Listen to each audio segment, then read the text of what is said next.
عبدالحبیب بھائی بہت پریشان. کیا ہوا بھائی؟ بڑی دعاؤں سے شادی کی، شادی کے بعد گھر میں جھگڑے اتنے، ماں کو بیوی پسند نہیں، بیوی کو ماں پسند نہیں، ماں کو سمجھاؤ تو بیوی ناراض، بیوی کو سمجھاؤ تو ماں ناراض. میں تو پریشان ہو گیا شادی کر کے، میں ختم کر رہا ہوں، طلاق دے رہا ہوں.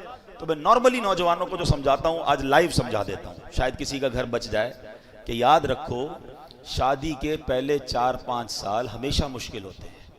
فیصلے میں جلدی مت کرنا. جن کی شادی کو 25-30 سال ہو گئے نا، ان سے پوچھو، ان کی شادی کے بھی پہلے 5 سال ایسے ہی گزرے تھے.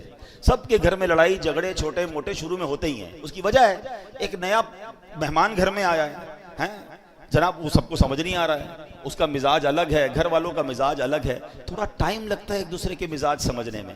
اللہ پاک بعد میں اولاد دے دیتا ہے، فیملی اولاد میں بیزی ہو جاتی ہے، گھر والوں کو بھی لگ پتہ جاتا ہے واپس جانا نہیں ہے، اس نے یہ آ گئی ہے تو یہی بہو بنے گی، تو ماں بھی سمجھ جاتی ہے، بیوی بھی سمجھ جاتی ہے، اور پھر گاڑی چل پڑتی ہے. شادی کا اصل سکون جو ہے نا وہ 5-7 سال بعد ہی ملتا ہے. ٹھیک ہے میرے نوجوانوں، جلدی نہ کیا کرو، یہ فیصلہ کر، یہ عورتیں بھی بہت کر، لڑکیاں بھی بہت کر رہی ہیں. ادھر شادی ہوئی 6 مہینے بعد اپنے ابو کو کہنا شروع کر دیا میں نے نہیں رہنا اس گھر میں، میری ساس ایسی ہے، میری نند ایسی ہے، میرا شوہر ایسا ہے، مجھے طلاق چاہیے. اور ابا بھی کہتا لے لو طلاق.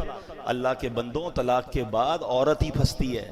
اس بیچاری کو دوبارہ رشتہ اتنا آسانی سے نہیں ملتا. اس کو بعد میں اپنے گھر میں بھی لوگ اجنبی سمجھتے ہیں. پتہ نہیں کیوں نہیں سمجھ رہی ہیں میری بہنیں. 2 بچے لے کر چلی گئی گھر میں کہ میں طلاق لے کر جاؤں گی، میرا ابا مجھے رکھے گا. ابو کب تک رکھے گا؟ ابو کا انتقال ہو گیا، پھر تمہیں کیا تمہارے بھائی سنبھالیں گے جن کی اپنی شادیاں ہو گئی ہیں؟ اتنی جلدی کر رہے ہیں لوگ طلاق میں، اتنا جلدی فیصلہ، ٹائم لگتا ہے. یہ رشتہ 2-4 سال کا نہیں ہے، یہ زندگی بھر کا رشتہ ہے. اللہ کرے یہ جنتوں تک کا رشتہ بن جائے. ہر وقت فیصلہ کرنا ہے کہ ابھی ختم کرو، ابھی فیصلہ کرو، ابھی طلاق دو. یہ مرد، اللہ کا بہت بڑا احسان ہے کہ یہ طلاق کا حق مرد کے ہاتھ میں ہے. اگر یہ عورت کے ہاتھ میں ہوتا نا تو ہر دوسرے بندے کی طلاق ہو چکی ہوتی. ان کا تو کام ہی ہے یہ فیصلہ کرنا. تو میری بہنوں سے بھی گزارش اور میری بھائیوں سے بھی گزارش کہ جن کی شادی، اور میری ماں باپ سے بھی گزارش، یہ ماں باپ بھی شے دیتے ہیں، فکر نہیں کرو طلاق لے کر آ جاؤ میں رکھ لوں گا. کبھی بھی اپنی بیٹی کو راستہ نہ دکھایا کریں، بلکہ اس کو کہیں کہ تم اپنے گھر میں وقت گزارو، ٹائم دیں.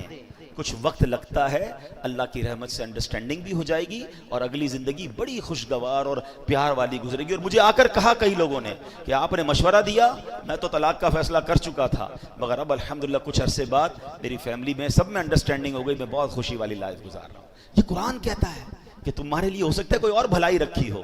تو خدا را یہ فیملی، یہ رشتہ، یہ کوئی ایسا رشتہ نہیں کہ آج بناؤ کل توڑ دو. اس کو چلائیں، اس کو وقت دیں، اللہ نے آگے بھلائی رکھی ہوگی.